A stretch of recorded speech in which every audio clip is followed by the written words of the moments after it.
of roughly 1,000 soldiers, or 10 companies of 100 soldiers. Around this time, halfway through the war, those ranks had been sufficiently depleted by battle wounds and many by illness, so what started out as 1,000 may have been down to 300 or 400.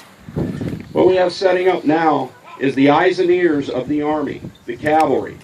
They would go out, they were fast moving, they were lightly armed, but their mastery was speed. They did a lot of reconnaissance, and it was critical to find out where your enemy was and get an idea of where they were moving and how they were moving. Were they vulnerable in a spot? The Confederate cavalry was some of the best cavalry ever put upon the earth, because in the South, their horsemanship was absolutely superb. It took a couple of years for the Union cavalry to figure out what they were doing. But at a place called Brandy Station, Virginia, all of a sudden the Rebs said, oh, these guys are getting the hang of this.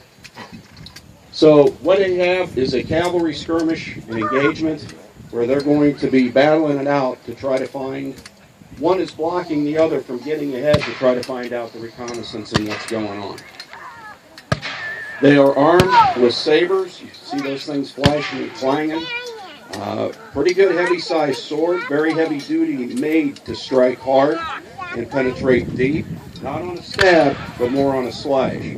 They were also armed with multi-round repeating carbines by Sharp, Spencer, Burnside, Gallagher, Maynard, Henry's over there, and revolvers. You may have heard of the famous Colt revolver. These are cap and ball weapons.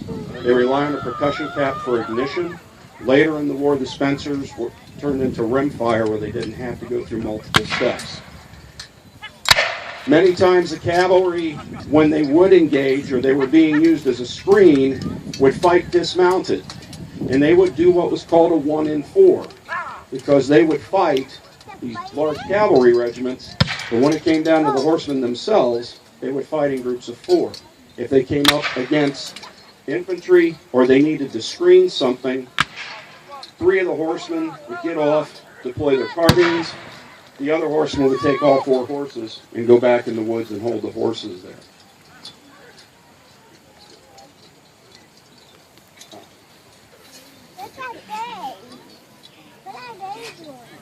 So they'll go back and start reporting as to what's happening.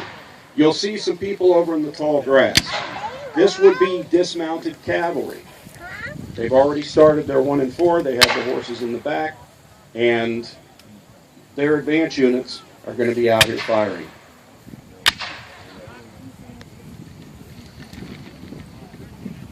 To your right, you can see the Federal dismounted cavalry. These men have dismounted from their horses. And now you can hear the artillery opening up as well. The Confederates are begging for it. They know they can't be defeated. They know that they're in Lee's army, one of the finest forces in America. And now they're starting to become hotly engaged. The artillery is, right here you see Battery C of the 1st Rhode Island Light Artillery. You see big